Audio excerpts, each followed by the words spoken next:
नहमदुहु व नुसल्ली व नुसल्लिम अला रसूलिहिल करीम अम्मा बाद फ़अऊज़ु बिल्लाहि मिनश शैतानिर रजीम बिस्मिल्लाहिर रहमानिर रहीम। मेरे मुअज़्ज़ज़ सामाईन अकराम, अस्सलामु अलैकुम व रहमतुल्लाहि व बरकातुहू। मैं अपने रब्बे कायनात से ये दुआ करती हूँ कि मेरे जितने भी सुनने वाले हैं रब्बे कायनात सबको सेहतमंद, तंदुरुस्त और लंबी ज़िंदगी अता फरमाए। हम सब के हर मुश्किल और परेशानियों, तंगदस्तियों में मेरा रब्बे कायनात हमारी मदद अता फरमाए। हमें ज़हनी, रूहानी, जिस्मानी अज़ियत और तकलीफ़ और बीमारियों से निजात अता फरमाए। हमें ज़हनी और रूहानी सुकून अता फरमाए। हमें बीमारी दुनिया से बचाकर बीमारी मदीना बनाए। और जो हम सब के हक़ों में बेहतर है मेरा रब्बे कायनात हमारे लिए वो अता फरमाए।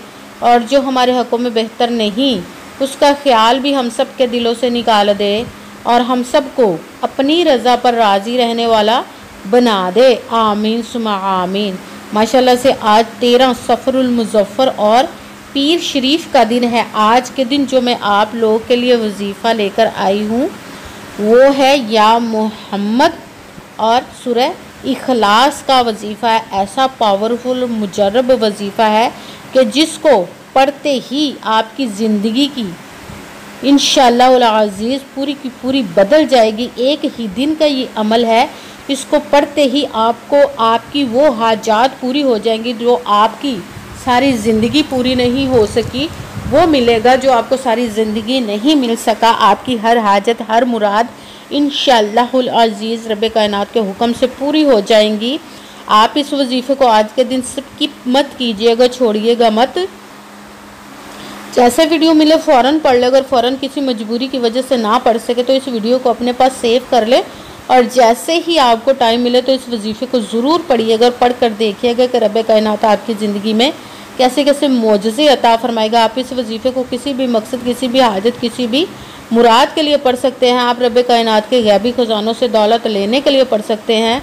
आपका अपना घर नहीं, घर ख़रीदने के लिए पढ़ सकते हैं। आपके ऊपर बहुत ज़्यादा कर्ज़ है, उतरने का सबब नहीं बन रहा, उसके लिए पढ़ सकते हैं। या आपने किसी को पैसे दिए हैं या आपने कोई कीमती चीज़ इमानतन रखवाई थी, अब वो वापस नहीं कर रहे, उसके लिए पढ़ सकते हैं। आपके बच्चे नहीं या आपके बच्चे नाफरमान है, उसके लिए पढ़ सकते हैं।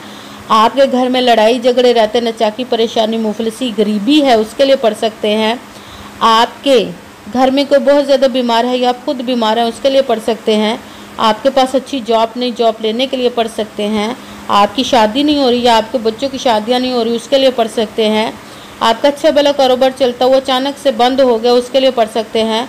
आपके घर में, आपकी ज़िंदगी में सुकून नहीं, आपके कारोबार में, दौलत में, रिज़्क़ में बरकत नहीं, उसके लिए पढ़ सकते हैं।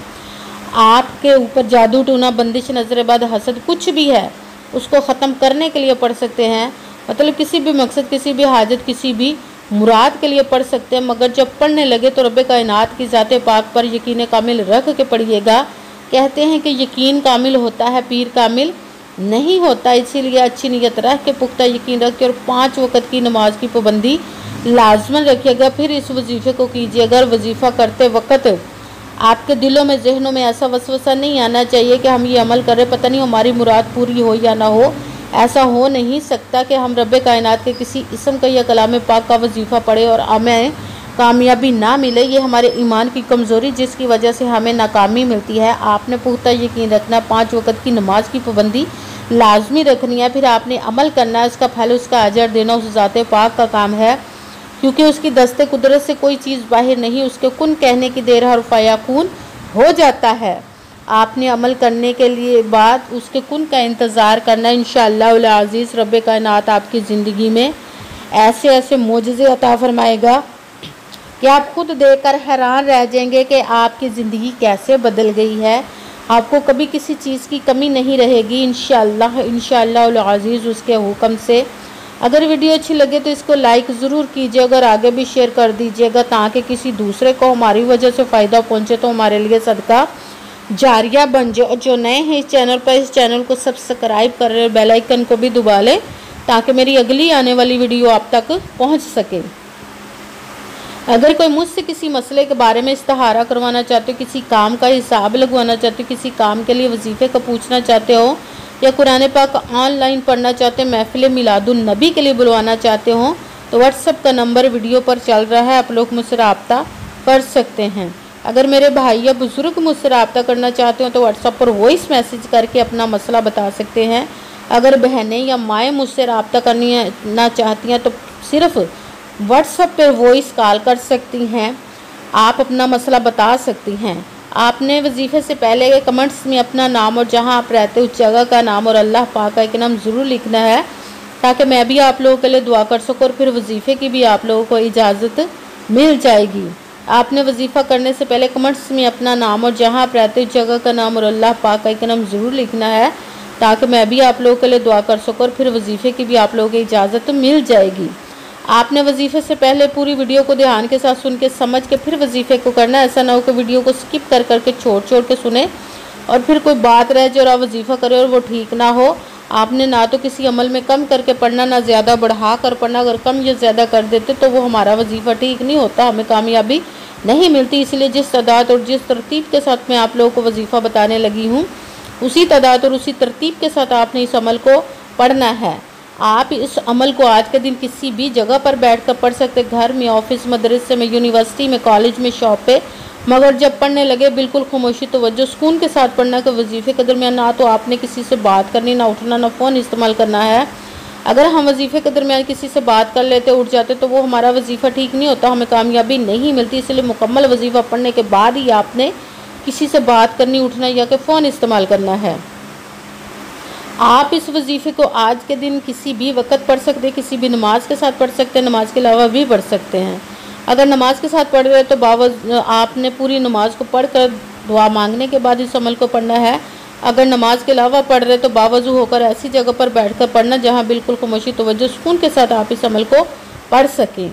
जब अमल करने के लिए आप बैठ गए हैं तो एक मरतबा आपने दुरूद पाक पढ़ना। कोई सा भी दुरूद पाक पढ़ सकते हैं, मगर दुरूद इब्राहिमी जो नमाज में पढ़ा जाता है वो वाला एक मरतबा दुरूद पाक पढ़ ले तो ज़्यादा बेहतर, वरना कोई सा भी दुरूद पाक पढ़ सकते हैं। दुरूद पाक पढ़ने के बाद आपने एक मरतबा आऊज़ु बिल्लाहि मिनश शैतानिर रजीम बिस्मिल्लाहिर्रहमानिर्रहीम पढ़कर अपने मकसद की नीयत कर लेनी, जिसके लिए आप इस अमल को पढ़ने लगे हैं।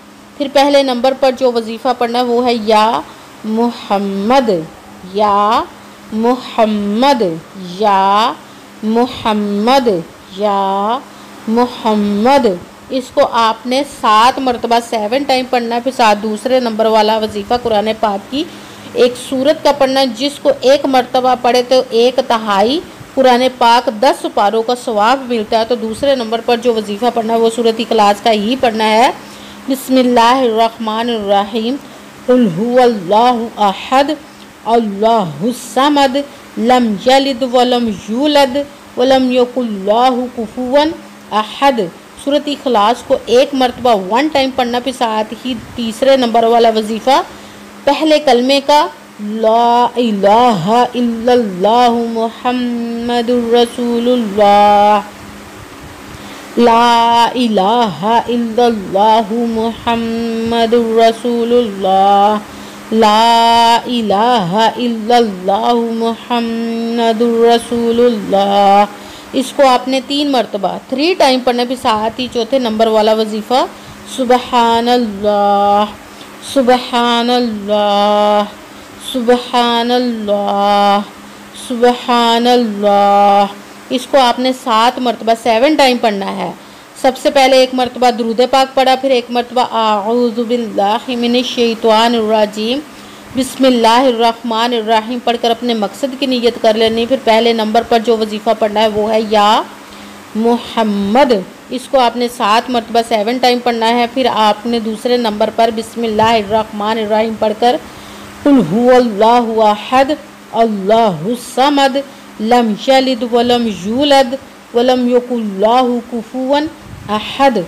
सूरत इखलास को एक मरतबा 1 टाइम पढ़ना। फिर साथ ही तीसरे नंबर वाला वजीफ़ा पहला कलमा ला इलाहा इल्लल्लाहु मुहम्मदुर रसूलुल्लाह। इसको आपने 3 मरतबा 3 टाइम पढ़ना। फिर साथ ही चौथे नंबर वाला वजीफ़ा सुबहानल्लाह। इसको आपने 7 मरतबा 7 टाइम पढ़ना है। फिर वही दुरूद पाक पढ़ना जो दुरूद पाक आपने वजीफ़ा शुरू करने से पहले पढ़ा था। जब दुरूद पाक पढ़ लिया, अब आपका वजीफ़ा मुकम्मल हो गया। अब आपने दोनों हाथों को रब्बे कायनात की बारगाह अक़दस में बुलंद कर लेना। सबसे पहले अपने गुनाहों की बख्शिश की दुआ मांगनी, फिर जिस मकसद जिस हाजत के लिए आपने इस वजीफ़े को किया उसकी खूब दुआ कीजिएगा। दुआओं में मुझे भी याद रखिएगा, मेरे लिए भी दुआ कीजिएगा। जज़ाकल्लाहु खैरा। जिस मकसद जिस हाजत के लिए आपने इस वजीफ़े को किया, रब्बे कायनात अपने हुक्म से, अपने प्यारे महबूब के सदका से, अपने कलाम पाक और इसमें मुबारक के सदके आपकी तमाम नेक और जायज़ हाजात को कबूल व मंजूर अता फ़रमाए। आमीन सुमा आमीन। अस्सलामु अलैकुम व रहमतुल्लाहि व बरकातुहू।